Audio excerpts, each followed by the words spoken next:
We are so excited to have Denise Wynn here with us today to answer some questions and to share her wisdom with us. In addition to being a mother to Sean and Aaron, she also co-pastors with her husband. She's a life coach. She's a support group facilitator for the ABLE Facebook Ministries page, and she's also an author. Today she's going to share with us her story and give us a glimpse into her experience of motherhood. She's also going to talk to us about ABLE Ministry and her book, When God Says No.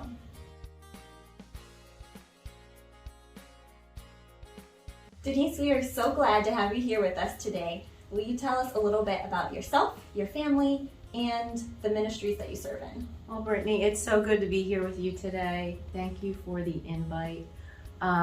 So basically, I am a wife, 31 years, been married to the same man. We served in ministry together. We pastored a church in South Jersey. We have two beautiful boys. Aaron's 28, he's married to a lovely girl. They serve alongside us at the church. And our son Sean is 25. And Sean is profoundly affected by autism and epilepsy, and he is the inspiration behind my heart's desire to promote awareness and acceptance in the disability community. It's all because of Sean. So I serve as the director for ABLE Ministry, and we get to partner with churches throughout the United States to create acceptance and awareness and love and just the care that we need to bring families with disability into the church fellowship. That's such a wonderful mission. We were so excited when we found out about ABLE Ministry. It's been phenomenal. I knew for many years as we struggled to attend a church with a child with sensory issues and behavior issues that it was so hard for us, and I felt like there's no way I'm the only one going through this. Mm-hmm. So we decided we needed to talk about it and let people know that we're there. Mm-hmm. And this is a challenge and that we need to do something about it. Absolutely. And we're so thankful that you felt that burden to start that. You've helped so many people. Oh my goodness. It's incredible. I am constantly overwhelmed, very sentimental with emotion when I think about how lives have been impacted because of our difficulties. Mm-hmm. Isn't that great when you can find some purpose and meaning and power in what you go through? And that's exactly what ABLE Ministry is. Absolutely. Yeah, it's meaning and purpose. So in your book, When God Says No, you share your struggle of trying to attend church with a child who is affected by disabilities. Will you tell our viewers a little bit about that struggle? Oh, that's a hard place to go, but a necessary place to go. Mm-hmm. So my husband and I were already involved in ministry. We were already in the church for several years before Sean was born. If we were not already saved and we were not already in ministry, we would not have bothered to go to church anymore. Mm-hmm. It was too difficult. Sean has a lot of sensory issues, and everything about our Pentecostal experience is so, adverse mm-hmm. to a child that has a sensory disorder. And it was just too loud, and there was too much commotion, and he never sat still. The kid from birth just moved. And so church was, a constant endurance test for me. Mm-hmm. And I still had responsibility. We were still involved in ministry, but yet there were all these expectations that I needed to be there to give out and to minister and at the same time control my kid. Mm-hmm. And there was not a lot of support or a lot of help. I don't think it was because people didn't want to help. I think it was because they didn't know how. Yeah. And I struggled with that, asking for help. I think I was ashamed of how messy and crazy my life was. It was embarrassing to not be able to control your child. And I would ask for help, but I didn't know specifically what I needed. So it was just so broad and general that no one knew how to step in and help me. Yes. So that was the biggest struggle until finally we were so emotionally depleted, so spiritually dead on the inside, because for me it just became let's just do this, get it over with, and survive it. And I was not praying anymore. I was angry with God. I was resenting my husband. I wasn't processing my grief. I didn't have the support to do that. And so I just died on the inside and put on a show and pretended I was okay, because that for me was easier than asking for help. And then we came to the end of ourselves, completely spiritually dead, and decided that we needed a change. And when we left the church, it was really, I mean, it wasn't even a decision at that point. It just had to happen. And we started to attend church with friends of ours. We drove over an hour away just to get some healing and to get some rest. There were no demands on us. There were no expectations. They hired a caregiver to come in and take care of Sean. And we offered to pay for it because we were used to paying for, respite care on Sunday. We were used to taking turns going to church. You know what that's like. Absolutely. We were used to the trade-off. So we said we would, pay for the caregiver. And Stan and Cindy Miller, just incredible human beings, incredible Christians, said, no, the church is going to take care of Sean. He's ours. It's so beautiful. And they did. And my husband and I were able to heal. I was able to sing and worship and pray. And as we, began to be restored, these gifts, I never knew I was going to be called to preach. I never knew I'd be called to teach. I never knew I would write a book about our story. I never knew I would direct a ministry or be a ladies president. None of that seemed possible because I've just felt so broken and empty. But when we got to rest and we got to heal, our giftedness just blossomed. And we started a daughter work, and we started pastoring, and the book happened, and the ministries happened, and God's plan unfolded because someone took care of us. And that is so important. And now that we have Able Ministry out there to train and teach other people in the church how they can be that support, think of how much more ministry will come out of that from those caretakers who have not been able to be involved, have not been able to pursue their passions. And if someone comes alongside them and supports them, they'll be able to do that. Exactly. So what advice would you have for a smaller church that may not have all of what they need to support an individual with a disability, but they are willing and they want to? I would say the most important thing you could do if you're in a small congregation is a friend, or we call it peer support, or a support person. If you could find one person who is available and willing to help you in some manner, that they would be a support person for a child with a disability. Just to, perhaps if you don't have a room that you could take them to, the church doesn't maybe have a sensory room, or have a Sunday school that's even operating at the same time as service, but to have someone who's willing to take your child into another room or out into the hallway even for a walk, just some way to let parents have a little bit of time in the presence of God without feeling that they have to be on guard and really diligent about watching their child. Just give them a little break. It's amazing. We didn't ask for a lot, and a little went a long way. So I would say start with who you have. Start with who's willing. Perhaps call Able and ask them to provide a training for who you do. I've done so many trainings for small churches, and there's always a group of people who are willing to attend and find out how they can help. That's wonderful. I wasn't aware of the training that Able Ministry did. How does that work? We will come on site. You can connect with us through our website, through ladiesministries.com. And they will send me an email immediately whenever anyone's interested in a consultation or a training or just to talk. And we get personal and we respond and we find out what your needs are, what you, what you're thinking. What do you want to do? Who are you ministering to right now? And we will come on site, or we can do video training. Right now, Zoom is all the rage. We can do virtual training. We have a lot of resources available that can help any size church, any size staff at a church to accommodate a child and family with special needs. All right, good to know. Yeah. So Denise, do you have any advice for caregivers who are just starting out on this journey? Connect with Able Ministry. Go to Facebook and type in Able Ministry UPCI and join our group. We have over 2,000. I think we have climbed so much recently. So we're getting closer to 3,000 members on our Facebook page.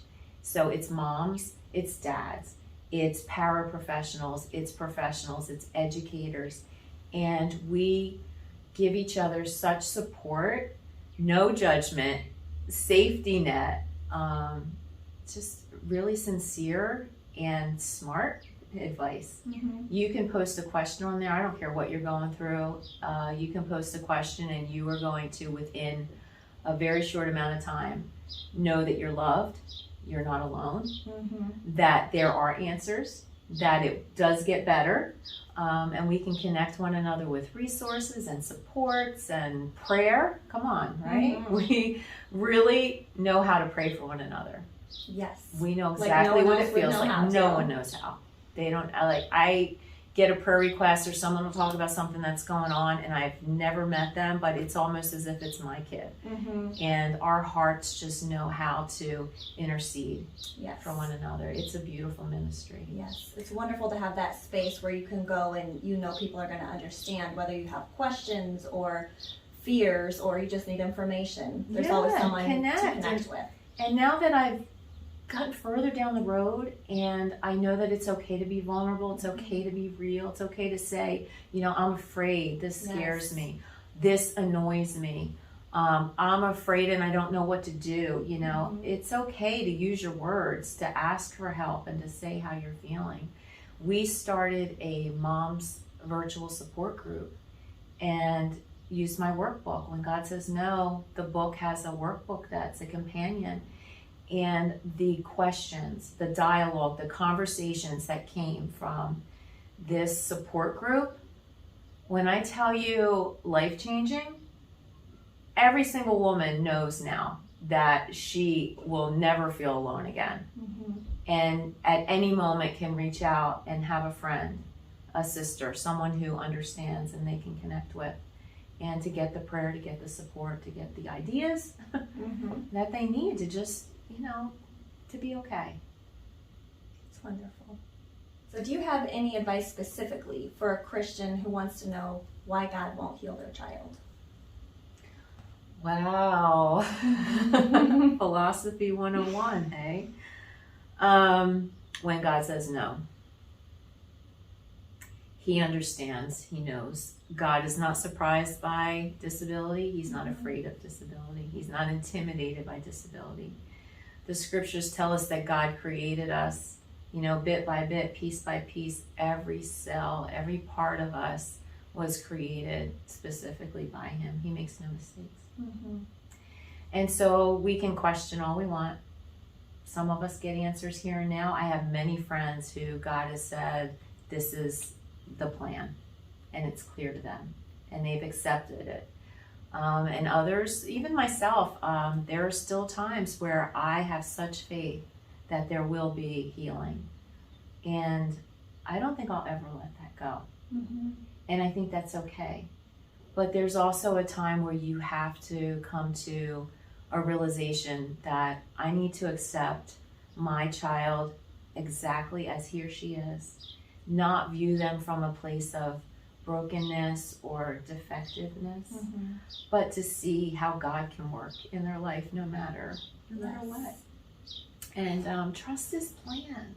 Trust his plan. And it's okay to be angry, and it's okay to be disappointed when you don't see the healing in that particular service, when the healing evangelist is there and you get in the line one more time to get prayed for. And you believe with all your heart that you're going to see a change, and you don't. it's okay to tell God you're disappointed and to be real and sincere and authentic about how that feels. And God meets you there. Yes, absolutely. He will meet you there, and he'll show you what it's all about. We're ready to write our sequel to when God says no, when God says yes, and start telling our stories, tell the rest of the story. And they're beautiful stories. Your story is a beautiful story. Thank you. I know we've all had those moments of doubts and those moments of questioning why, and I feel like sometimes it's a cycle. It Do you is. feel like that, where you like accept and then why again? It's like the stages of grief. Yeah. We will go through them our entire life. Mm-hmm. And because we're so human in our flesh, and when it gets hard, we just want to start wrestling with God again and manipulating him again, and bargaining and negotiating and all the things we go through. We're so human. Yeah. Absolutely. That's okay. But go through it with other people. Yes. Right? Absolutely. Connect with people who understand. That's a big deal. I spent a lot of years not being around a lot of people who had lives like mine and trying to fake in front of everyone else that I had it all together. We do. It was going to be okay. We isolate. We do. We withdraw because our lives can be ugly and messy and stinky and weird and loud, and so we don't always go where everybody else is going. And we don't always feel welcome where other people are. So we do withdraw, we isolate, and we pretend we're okay, we're fine, I have this. It's part of the pride. Yes, Right? absolutely. And life has a way of bringing us all to a different place. So nice to have this ministry. Like I said, we spent so many years just kind of like, not connecting with families like ours and just trying to like keep it all together, and we had no idea that this existed, and when we found out, we were just like, what? We have to let people know about this. There's so many people who don't know. I know. So lastly, how do we get awareness about ABLE out there into the world? Well, what we're doing right here, right now, is one of the best ways to share our stories and share what we have to offer. We are a connections ministry of ladies ministries. So our ladies presidents, I believe there are upwards of 60 ladies presidents. All of our districts have the ability to promote and talk about ABLE ministry at district events, at ladies conferences. Children's ministry, they have really come alongside of us. Children's ministry is talking about ABLE at all of their events right now. They've also helped to create resource papers that are being placed in curriculum, all Sunday school curriculum. Every church that orders Sunday school curriculum can download and have access to resource papers that talk about various disabilities, how to adapt curriculum, how to accommodate a child with an intellectual disability into the classroom and include them, right? I mean, not just let them play in the corner and be quiet with a sensory toy, but to include them in the songs, include them in the Bible stories, include them in the fellowship with their peers. We can teach you how to do that. So creating awareness and getting the materials in the hands of pastors, Sunday school staff. We have the forms, we have the training, we have the answers, all of it. It's just a matter of making the connection. All we need is an invitation. All we need is a phone call and an email address, and we can link you with the resources you need to have an ABLE ministry in your church, to have support groups for parents. A prayer support group is a phenomenal outreach tool. You can invite parents in. No one refuses prayer. When you're in a place like we've been in, when you first get a diagnosis, your life is unraveling. I'm telling you, it affects your marriage. It affects your spirituality. It affects every part of who you are. And if you had a group that you could go to that instantly you walk in without words, you understand one another. You have this connection that's so organic, right? And you have people that are supporting you and praying for you. It's an incredible outreach. We host events at our church for autism social clubs, But there are 50 and 60 people that are in the building. They're not church people. They're people in the community. And they're coming in and they're feeling love. They're feeling acceptance. They're having fun together. And they associate all of that good feeling with the church. Yes. Right? So we can't be afraid. Think about the statistics. Upwards of 85% of people that have a disability never attend a church. They are not part of a church body.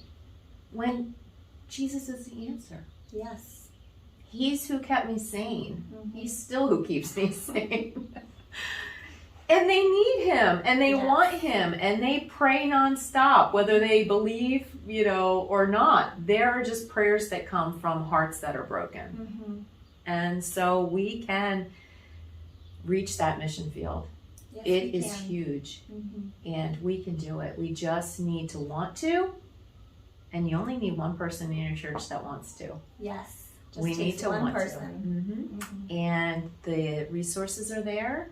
So like I said, ministry, the ministry can be promoted at family camp. Wouldn't that be nice? Have sensory rooms available so that families with children with disabilities can come to family camp and feel a part of the body of Christ, and to have promotional booths at your ladies' conferences throughout every district, to have men's district functions, children's ministry functions, regional committee functions, anything that we're doing where we're gathering in a group, we have resources available that you can put out a display and let people know about Able Ministry. So as we close out this interview, I've asked Denise to share a devotion with us. We pray for promises to be fulfilled and miss the process. When pregnant, we say expecting, because life is growing and forming in the womb. God's word is his seed, and he will reproduce by his word. His word goes forth and accomplishes what he says. If his word gets in you, you're going to get pregnant, and nothing and no one can abort his plan. If it's on you and around you, you'll be affected. But if that word, if that promise is in you, a birth is going to happen. Truth smashed to the ground, it rises again. God's promises will surely come to pass. It is going to happen, whatever it is for you. Unborn promises. I think about Rachel, give me children lest I die. I'm not satisfied with a promise in me. I want the ministry. I want the gift. I want the dream and the miracle to be birthed. What are you expecting? When Zion travails, sons and daughters will be born. And right now we are in a season where we're watching sons and daughters birth through Able Ministry. Yes. God's word is so powerful. There are some scriptures in the book of Psalms that I cling to when I get sad, and when I'm afraid, and when I feel like the promises may have just been my imagination and they're not even real. I am reminded when I read these verses that God's word is true. He cannot lie. And his promises are yea and amen. I'd like to read Psalm 139 from the Message version. Psalm 139, starting with verse 13. Oh yes, you shaped me, first inside then out. You formed me in my mother's womb. I thank you, high God, you're breathtaking. Body and soul, I am marvelously made. I worship in adoration, what a creation. You know me inside and out. You know every bone in my body. You know exactly how I was made, bit by bit. How I was sculpted from nothing into something. Like an open book, you watched me grow from conception to birth. All the stages of my life were spread out before you. The days of my life all prepared before I'd even lived one day. Our God is intentional. There are no mistakes. He is promise keeper. He is faithful. He already knows the outcome, and He walks with us on the journey. We will see sons and daughters birthed through this ministry. Yes. We will reach souls for His kingdom in the mighty name of Jesus. I believe that. I believe it. I believe it, Brittany. Well, thank you for watching this video. We know that it has encouraged you and that it has helped you. Thank you, Denise, so much for being here with us and for taking your life experience and turning it into able ministry.